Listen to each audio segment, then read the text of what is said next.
राधा स्वामी दयाल की दया, राधा स्वामी सहाय, राधा स्वामी। प्यारे सत्संगी भाइयों बहनों, हुजूर महाराज जी ने संगत पर अपार दया करते हुए अपने सत्संगों से चयनित इन साखियों का संकलन पुस्तक के रूप में तैयार करवाया है। आशा है कि आध्यात्म प्रेमी इसे पढ़कर सुनकर लाभान्वित होंगे। सो किस तरह फरमाते हैं महाराज जी, सुनिए। महाभारत के युद्ध के समय की बात है। सहदेव उस समय का सबसे बड़ा ज्योतिषी था। जब कौरव पांडवों के बीच युद्ध का समय आया तो दुर्योधन ने सहदेव के पास आकर पूछा, सहदेव अपनी ज्योतिषी विद्या से मुझे ये बताओ कि किस घड़ी या मुहूर्त में युद्ध करने से मुझे विजय प्राप्त होगी। तो सहदेव को ये पता था कि दुर्योधन उनके विरुद्ध युद्ध करने जा रहा है, फिर भी उसने उसे वह मुहूर्त बता दिया। जो फला मुहूर्त में युद्ध करेगा, जीत उसी की होगी। अब राजा वेद, ज्योतिषी या गुरु पक्षपात रहित और न्यायकारी होते हैं। इनके पास यदि कोई दुश्मन भी जाता है तो भी वे धोखा नहीं करते। परंतु आजकल के पेशेवर आदमी जो माया के गुलाम है, वे बेशक गलत करे, अन्यथा जो सच है और धर्म के साथ अपना कर्तव्य निभाते हैं, वे कभी किसी के साथ धोखा नहीं करते। जिस प्रकार रावण के साथ युद्ध करते समय जब लक्ष्मण मूर्छित हुआ तो हनुमान जी लंका के ही वैद्य को उठा करके लाए थे। वैद्य इस बात से भली भांति परिचित था कि लक्ष्मण उन्हीं के विरुद्ध युद्ध कर रहा है, फिर भी उसने अपना वैद्य धर्म निभाया और संजीवनी बूटी द्वारा लक्ष्मण का इलाज किया, उसे स्वस्थ किया। ठीक इसी प्रकार से सहदेव ने भी अपने विरुद्ध युद्ध करने वाले अपने दुश्मन दुर्योधन को युद्ध का शुभ मुहूर्त बता दिया। कुछ देर बाद सहदेव का बड़ा भाई धर्मराज युधिष्ठिर उनके पास आया। तो युधिष्ठिर ने सहदेव से पूछा कि सहदेव, क्या तुम्हें मालूम है कि कौरवों के साथ हमारा युद्ध होने जा रहा है? तो सहदेव बोला, हाँ मुझे पता है। युधिष्ठिर ने सहदेव से पूछा, किस मुहूर्त में युद्ध करें? तो सहदेव ने कहा कि युद्ध का शुभ मुहूर्त तो एक ही था और वह मैंने थोड़ी देर पहले ही दुर्योधन को बतलाया है। युधिष्ठिर ने उससे पूछा कि अब क्या करें? अब आप ये बताओ कि जीत किसकी होगी?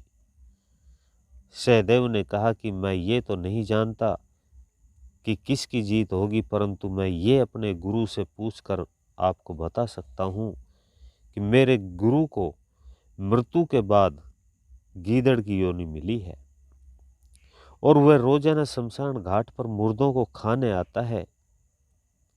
अब पिछले जन्म में सहदेव का गुरु एक प्रसिद्ध ज्योतिषी था, परंतु ज्योतिषी से न तो उसकी मुक्ति हुई और न ही उसे स्वर्ग बैकुंठ का ही स्थान मिला, बल्कि उसे अगला जन्म गीदड़ योनि का मिला। इस प्रकार बाहरी कर्म कांड जीव के कल्याण की अपेक्षा अधोगति की ओर ले जाते हैं। सहदेव ने युधिष्ठिर से कहा कि कल मैं अपने गुरु से पूछकर आपको बता दूंगा कि युद्ध में विजय किसकी होगी। अगले दिन सहदेव रात्रि के समय शमशान घाट में जाकर के बैठ गया।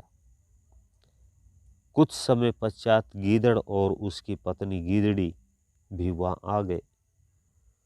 दोनों ने शमशान घाट पर इधर उधर ढूंढा, परंतु उन्हें ताजा मुर्दे का अवशेष तक नहीं मिले।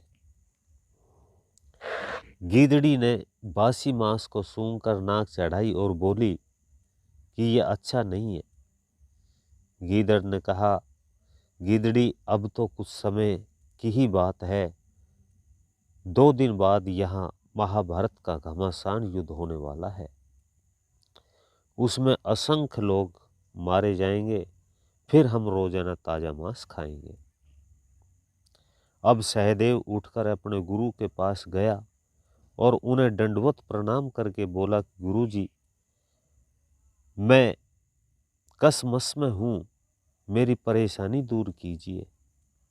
उसने कहा कि बताओ क्या परेशानी है। तो सहदेव ने कहा कि हमारा युद्ध कौरवों के साथ होने जा रहा है और युद्ध का मुहूर्त, शुभ मुहूर्त मैंने अपने दुश्मन दुर्योधन को बता दिया है, लेकिन मेरा बड़ा भाई युधिष्ठिर दुर्योधन के बाद मेरे पास आया और युद्ध का मुहूर्त पूछने लगा और उन्होंने ये भी जानना चाहा कि इस युद्ध में जीत किसकी होगी। गीदड़ ने जवाब दिया कि युद्ध में जो शंख पहले बजा देगा, जीत उसी की होगी। सहदेव शमशान घाट से लौट आया और उसने यह जानकारी अपने बड़े भाई युधिष्ठिर को दी। इसलिए जब महाभारत का युद्ध हुआ तो सभी मुहूर्त पर तो दुर्योधन पहुंचा। इसलिए जब महाभारत का युद्ध हुआ तो सही मुहूर्त पर तो दुर्योधन पहुंचा, लेकिन युद्ध के लिए शंख में पहले तुत्कार युधिष्ठिर ने ही मारी, जिसके कारण पांडवों की जीत हुई। ज्योतिषी विद्या से लौकिक मापदंड का शुभ अशुभ मुहूर्त व भविष्य की घटनाओं की जानकारी मिलती है, लेकिन संतों की पारलौकिक विद्या इतनी गहन होती है कि जो न केवल हमें इस बात का भेद देती है कि जीव का पैदाइश कहाँ से हुई, क्यों ये जीव बार बार ऊंची नीची योनि धारण करके इस संसार में आता है और दुख भोगता है, बल्कि जीव किस प्रकार से उस सार तत्व रूपी परमात्मा जहाँ से इसकी पैदाइश थी उसको प्राप्त कर सकता है और अपने सबसे बड़े दुख यानी कि जन्म मरण का भव बंधन से छुटकारा पा सकता है। राधा स्वामी। भी आप सुन रहे थे परम संत सतगुरु कंवर साहिब महाराज जी का ये सत्संग। ऐसे ही और सुनने के लिए वीडियो को लाइक करें, चैनल को सब्सक्राइब करें, ज़्यादा से ज़्यादा शेयर करें। सभी सत्संगी भाइयों बहनों को राधा